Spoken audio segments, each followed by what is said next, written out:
সারা দিন একটা স্নায়ুক্ষয়ী অপেক্ষা। বাংলাদেশের বিশ্বকাপ বয়কটের পরে দ্বিতীয় দল হিসেবে আইসিসি টি20 world cup hosted by India and Sri Lanka, সেখানটায় পাকিস্তানও কি শেষ পর্যন্ত বয়কটের দিকে যাচ্ছে কিনা।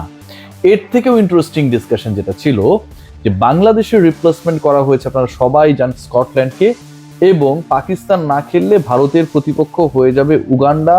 1 লক্ষ ধারণ ক্ষমতার স্টেডিয়ামে নাকি উগান্ডার সাথে ভারত খেলবে, এরকম সোশ্যাল মিডিয়ায় আলোচনাটা দেখেছি। আমি কতটুকু যৌক্তিক অযৌক্তিক সেই রিসার্চ করার সময় পাইনি, তবে এর প্রেক্ষিতে আজকের দিনটা ভেরি মাচ ইম্পর্টেন্ট ছিল, যেখানটায় Pakistan cricket board PCB chairman Mohsin Naqvi তিনি বৈঠক করেছেন পাকিস্তানের মানে দেশটার প্রধানমন্ত্রীর সাথে, এবং সেখানটায় যে আলোচনা হয়েছে সেই আলোচনার রেজাল্ট কি, তার আগে কিন্তু 3টা বিকল্প নিয়ে আলোচনা চলছিল। 3টা যে ফর্মুলা, 3টা যে বিকল্প নিয়ে পাকিস্তান ক্রিকেট বোর্ড আগাচ্ছিল, সেখানকার 1 নাম্বারটা ছিল বিশ্বকাপ বয়কট, আমার ট্যাগলাইনে যেটা আপনারা দেখছেন। পয়েন্ট নাম্বার 2 যেটা ছিল সেটা হচ্ছে ভারতের বিপক্ষে পাকিস্তানের যে ম্যাচ রয়েছে সেই ম্যাচটা বয়কট করা। থার্ড যে পয়েন্ট ছিল সেখানটায় ছিল বাংলাদেশের সাথে যে অন্যায় হয়েছে সেটার সাথে সংহতি জানিয়ে আর্মে কালো ব্যাচ ধারণ করা। যখন বৈঠকটা হয় নাই, মানে বৈঠক শুরুর আগে পাকিস্তানি গণমাধ্যম তারা মার্কেটে ছেড়ে দিল যে এই 3টা বিকল্প নিয়ে আলোচনা চলছে এবং এই 3টা বিকল্পর কোনো একটা হয়তো তারা গ্রহণ করবে। এরপরে শাহবাজ শরীফের সাথে মহসিন নকভির বৈঠক হয়েছে। বৈঠকের পরে আমি মূল আলোচনায় ঢুকছি। বৈঠকের পরে নকভি তিনি জানিয়েছেন সোশ্যাল হ্যান্ডেলে যে আলোচনা হয়েছে তাতে অনেক তাৎপর্যপূর্ণ বিষয় উঠে এসেছে। পাকিস্তান ক্রিকেট বোর্ডের অবস্থান তুলে ধরা হয়েছে, আইসিসি কোন জায়গায় রয়েছে সেটা তুলে ধরা হয়েছে, এবং আমরা কি ডিসিশন নিতে যাচ্ছি সেটা কামিং ফ্রাইডে অর মানডেতে জানানো হবে। আজকে হচ্ছে, আমি যতটুকু জানি, আপনারা সবাই জানেন যে 26 তারিখ, মানে 26 জানুয়ারি মানডে। পরের যে মানডে সেটা হচ্ছে আপনার 2 ফেব্রুয়ারি। আবার যদি আমরা ফ্রাইডের হিসাবটা করি তাহলে সেটা হচ্ছে 29 তারিখে পরে, 30 তারিখে পরে, এবং এটাও এখন থেকে মোটামুটি আরো 4 দিন পরের ঘটনা। Pakistan cricket board they are calculating যে বাংলাদেশের পক্ষ নিলে কি হতে পারে, এবং বাংলাদেশের পক্ষ না নিয়ে যদি বিশ্বকাপে যায় সেই ক্ষেত্রে কি হতে পারে। আলটিমেটলি বাংলাদেশ যাদেরকে তাদের বিশ্বস্ত বন্ধু মনে করেছিল, বাংলাদেশ না খেললেও পাকিস্তান খেলবে না, প্ল্যান ABCD রেডি আছে। বাংলাদেশের ব্যাপারে আইসিসির আনুষ্ঠানিক মেইল আসার পরেই সেই ব্যাপারে ডিসিশন জানাবে Pakistan cricket board. Waiting for the call from the prime minister Shahbaz Sharif. তিনি ওয়াশিংটনে ছিলেন, ট্রাম্পের সাথে বৈঠকে গেছেন, তিনি ব্যাক করার পরেই এ ব্যাপারে সিদ্ধান্ত জানা যাবে। এখন জানা যাচ্ছে যে latest next Friday or maximum পরের সপ্তাহে, মানে আজকে সোমবার, পরের সোমবারে জানা যাবে পাকিস্তান বিশ্বকাপ খেলা না খেলার ব্যাপারে কি সিদ্ধান্ত নিচ্ছে। পাকিস্তানি গণমাধ্যমে যেই ইন্টারেস্টিং পয়েন্টটা আমি অনেকগুলো জায়গায় মানে খাটিয়ে খুঁজে বের করার চেষ্টা করেছি, যে কারণে এই কন্টেন্টটা করতে কিছু লেটও হলো, সেখানটায় বলা হচ্ছে যে Pakistan most probably they are going to take a step, এবং যে স্টেপটায় আলটিমেটলি তারা অবশ্যই বয়কট করতে যাচ্ছে।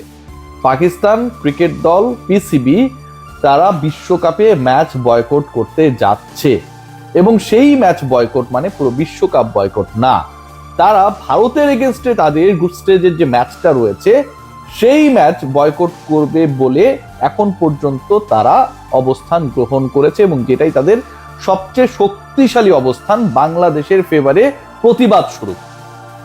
অর্থাৎ পাকিস্তান আলটিমেটলি আপকামিং ওয়ার্ল্ড কাপে খেলতে যাচ্ছে, সেখানটায় গিয়ে তারা ভারতের এগেনস্টে ম্যাচ খেলবে না, যেই ম্যাচটা থেকে সবচেয়ে বেশি রেভিনিউ করে ICC is the other part of the BCCI, এবং সবচেয়ে বেশি লোকসানের যে জায়গাটা, টেলিকাস্টিং রাইটস থেকে শুরু করে বিপণন এভরিথিং, সেই জায়গাটায় পাকিস্তান আঘাত করতে চায়। এবং পাকিস্তান ক্রিকেট বোর্ডের থিঙ্কিংটা অনেকটা এরকম যে ভারতের বিপক্ষে ম্যাচ করলে ডেফিনেটলি পাকিস্তানের লস রয়েছে, কারণ ওই ম্যাচকে কেন্দ্র করে যে হাইপ রয়েছে, বিজ্ঞাপন রয়েছে, এন্ডোর্সমেন্ট রয়েছে, সবকিছু মিলে সেই লসটা যতটুকু পাকিস্তানের তার থেকে ইন্ডিয়ান ক্রিকেট বোর্ডের।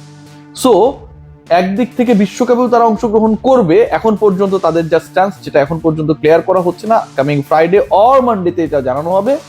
এবং এই অংশগ্রহণ করতে গিয়ে তারা যেন বাংলাদেশকেও হতাশ না করে, সেই ডিসিশনটাও তারা নেবে টেকনিক্যালি ভারতের বিপক্ষে। যেই ভারতের সাথে বাংলাদেশের নিরাপত্তা সংক্রান্ত ইস্যু নিয়ে ঝামেলা, যেই ভারতীয় ক্রিকেট বোর্ডের সাথে বাংলাদেশের সমস্যা, যেই ভারতীয় ক্রিকেট বোর্ডের সাবেক প্রশাসক আইসিসির এই মুহূর্তে নিয়ন্ত্রণে রয়েছেন, সেই ভারতের বিপক্ষে ম্যাচ না খেলে পাকিস্তান বাংলাদেশকেই সান্ত্বনা দিবে যে আমরা তোমাদের সাথেই আছি। এখন এই ঘটনাটা যদি ঘটে, এটা কতটুকু লজিক্যাল?